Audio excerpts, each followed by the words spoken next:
बातमीपत्रामध्ये आता पाहणार आहोत सुपरफास्ट 100 बातम्या सुरुवात करूयात।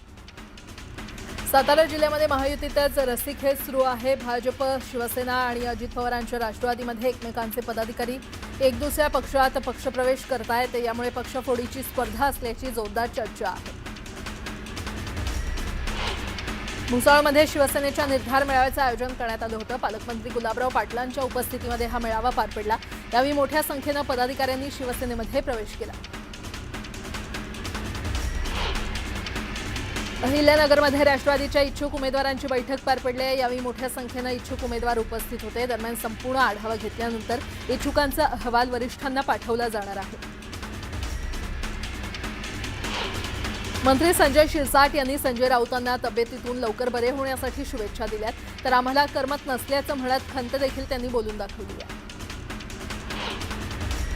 विधिमंडळाचं हिवाळी अधिवेशन नागपुरात 8 डिसेंबर रोजी नियोजित करण्यात आलं आहे। मात्र स्थानिक स्वराज्य संस्थांच्या निवडणुका लक्षात घेता अधिवेशनासाठी मनुष्यबळाची कमतरता जाणवू शकते। त्यामुळे अधिवेशन 8 ते 10 दिवस पुढे ढकललं जाण्याची शक्यता आहे। मुंबई शहर आणि उपनगरात रविवारी पहाटेपासून पावसाच्या सरी बरसत होत्या, तर मुंबईसह ठाणे, पालघरमध्ये गुरुवारपर्यंत पावसाचा अंदाज हवामान खात्यानं वर्तवलाय।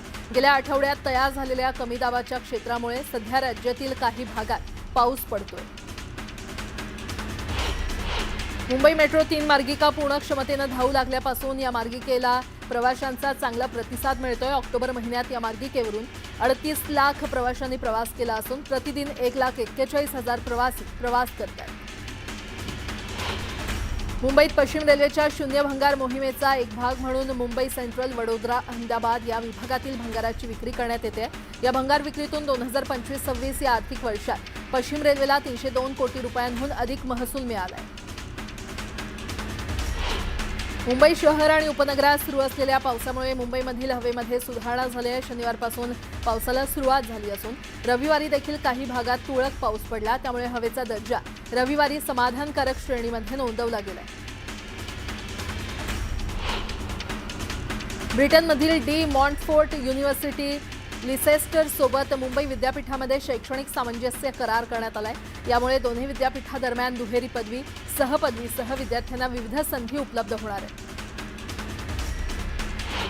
इलेक्ट्रिक बाईकच्या माध्यमातूनच टॅक्सी सेवेला परवानगी आहे। असं असताना ॲपवर आणि रस्त्यांवर मात्र पेट्रोल बाईक टॅक्सी उपलब्ध होते। आरटीओकडून अशा बाईक चालकांवर कारवाई केली जात असली तरी कंपन्या जुमानत नसल्याचं चित्र आहे।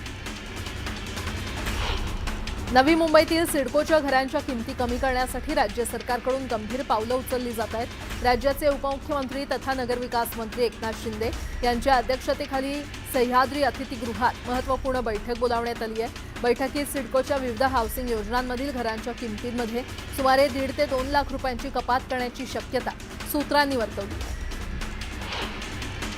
मुंबई पालिकेकडून कबुतरांना दाणे टाकण्यासाठी तात्पुरती सोय म्हणून 4 जागा निवडण्यात आलेल्या आहेत। मात्र अंधेरी, मुलुंड, बोरिवली भागातील स्थानिक नागरिकांकडून पालिकेच्या या निर्णयाला कडाडून विरोध होत असून पालिकेनं आपला निर्णय तात्काळ मागे घ्यावा अशी मागणी होती आहे। मुंबईतील वाहतूक गतिमान करण्यासाठी उभारलेल्या मेट्रो मार्गिकांचे 80 किलोमीटर लांबीचे जाळे तयार झाले। या सर्व मार्गिकांवर मिळून आता कार्यालयीन दिवसात 10 लाख प्रवासी प्रवास करतायत। मेट्रोमुळे जलद आणि आरामदायी प्रवासाचा नवा पर्याय मिळाल्यानं मुंबईकरांना मोठा दिलासा मिळालाय। उल्हासनगरच्या माळशेज कल्याण राष्ट्रीय महामार्गावरील शहाड पूल 20 दिवसांसाठी बंद करण्यात आलाय। दुरुस्ती आणि डांबरीकरणाच्या कामासाठी हा उड्डाण पूल बंद करणार असल्यानं वाहन चालकांची मोठी गैरसोय होणार आहे।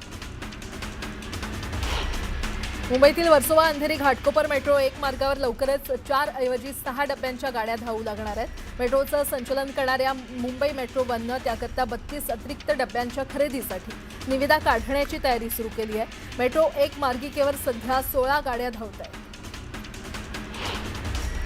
उत्तर मुंबईसाठी अत्यंत महत्त्वाचा कोस्टल रोड प्रकल्प आता वेगानं मार्गी लागणार आहे। या प्रकल्पासाठी लागणाऱ्या खार जमिनीचं हस्तांतरण, भूसंपादन, CRZ, पर्यावरण आणि वन विभागाच्या सर्व परवानग्या मिळाल्यानं कामातील सर्व अडथळे दूर झाल्याचं केंद्रीय उद्योग आणि वाणिज्य मंत्री पियुष गोयल यांनी सांगितलं।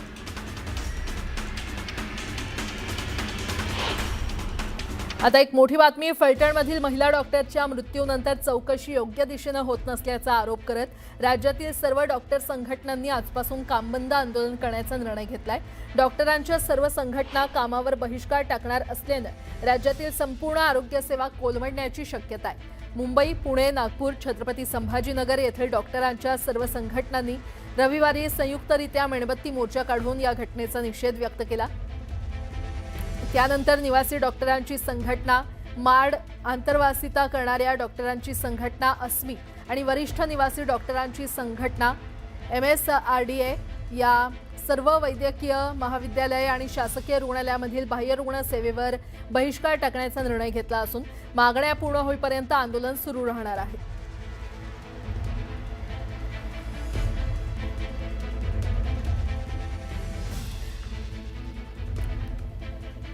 एक मोठी बातमी. ऊस दरावर तोडगा काढण्यासाठी आज कोल्हापुरात अत्यंत महत्त्वाच्या बैठकीचं आयोजन करण्यात आलेलं आहे. कोल्हापूर जिल्ह्यातील सर्व साखर कारखान्यांचे अध्यक्ष आणि कार्यकारी संचालक यांची जिल्हाधिकारी कार्यालयामध्ये संध्याकाळी 5 वाजता बैठक आयोजित करण्यात आली आहे. जिल्हाधिकाऱ्यांनी या संदर्भात तातडीची बैठक बोलावली आहे. राजू शेट्टी हे 3,751 रुपयांच्या दरासाठी आक्रमक आहेत, तर कारखानदारांकडून ही मागणी अमान्य असल्यानं राजू शेट्टी आक्रमक झालेत. दरम्यान येत्या 5 नोव्हेंबरला मुख्यमंत्री कोल्हापूर दौऱ्यावर असणार आहेत.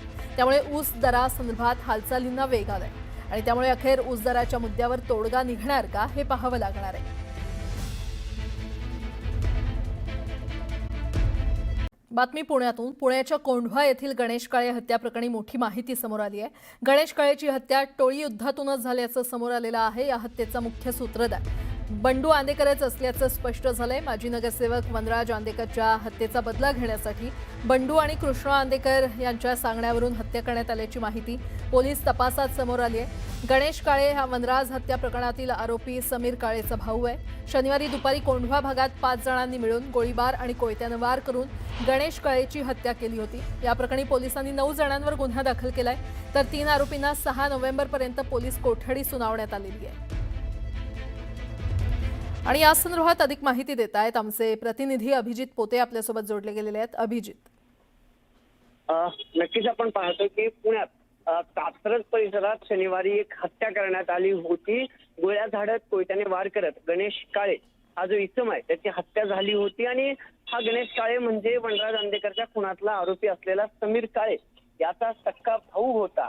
आणि या सगळ्या प्रकरणी आता वनराज आंदेकर ते जो नगरसेवक होता ज्याचा खून करण्यात आला होता 1 वर्षापूर्वी, त्याच्या वडिलांनी म्हणजेच टोळी चालवणाऱ्या बंडू आंदेकरनच या गणेश काळेची सुपारी दिल्याचं आता जवळपास उघड झाले. जे आरोपी पकडण्यात आले, ज्यांना काल पोलीस कोठडी सुनावण्यात आली, त्या तिन्ही आरोपींनी हे कबूल केल्याची सूत्रांची माहिती आहे की आम्हाला जी सुपारी देण्यात आली होती गणेश काळेची ती वनराज आंदेकरचे जे वडील आहेत किंवा जो बंडू आंदेकर आहेत त्यानेच आम्हाला या हत्येची सुपारी दिली होती. या सगळ्या प्रकरणी 9 जणांविरोधात कोंढवा पोलीस स्टेशनमध्ये गुन्हा दाखल करण्यात आलाय. काल दुपारी या सगळ्यांना न्यायालयात हजर करण्यात आल्यानंतर पोलीस कोठडी पुणे जिल्हा सत्र न्यायालयानं सुनावली होती. आणि त्यानंतर जी चौकशी झाली किंवा या बाबतीत जे पोलिसांनी आरोपींकडून जाणून घेतले किंवा चौकशी झाली त्यात जवळपास आता हा सगळा टोळी संघर्षातूनच झालेला 3रा खून म्हणावा लागेल. कारण वनराज आंदेकर, सोमा गायकवाड आणि कोमकर टोळीने वनराज आंदेकरची हत्या केली.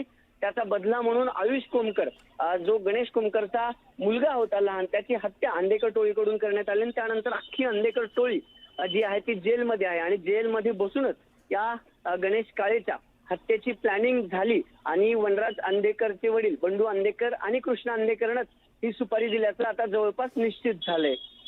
ठीक आहे अभिजित, धन्यवाद या संपूर्ण माहितीसाठी.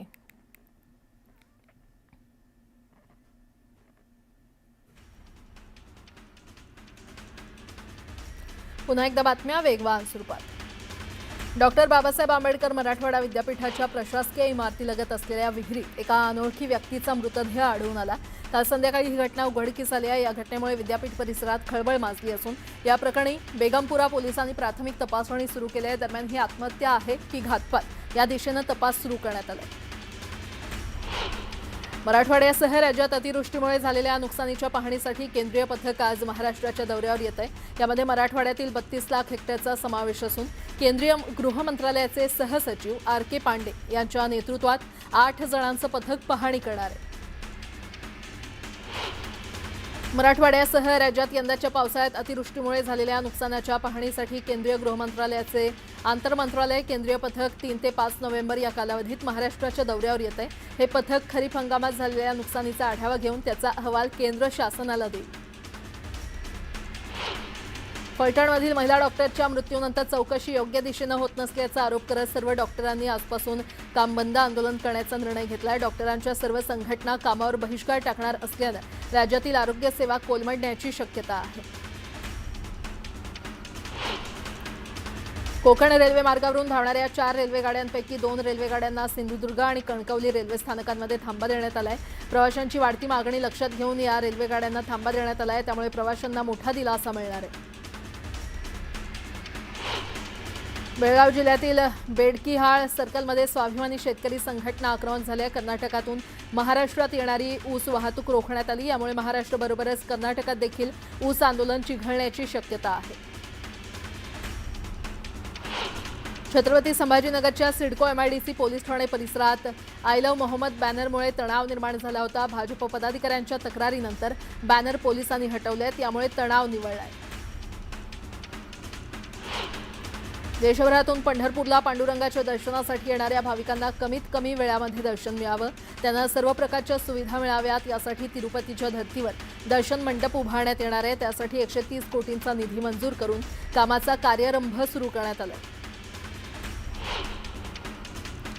वाशिममध्ये कार्तिकी एकादशीनिमित्त पद्मतीर्थ तलाव परिसरात लाखो दिव्यांची सजावट करण्यात आली। या दीपोत्सवावेळी संत महंत आणि हजारो भाविकांच्या उपस्थितीमध्ये पद्मेश्वराची महाआरती करण्यात आली। या एकादशीनिमित्त भाविकांनी आपल्या घरून 11 दिवे आणून प्रज्वलित केले होते। धुळे जिल्ह्यातील लाखो भाविकांचं श्रद्धास्थान असलेल्या श्री कन्हैयालाल महाराजांच्या यात्रा उत्सवाला सुरुवात झाली आहे। यावेळी साक्री मतदारसंघाच्या आमदार मंजुळा गावित यांच्या हस्ते विधिवत महापूजा करत आरती करण्यात आली। तर रविवारी कार्तिकी एकादशी निमित्तानं मोठ्या संख्येनं भाविक दर्शनासाठी दाखल झाले होते।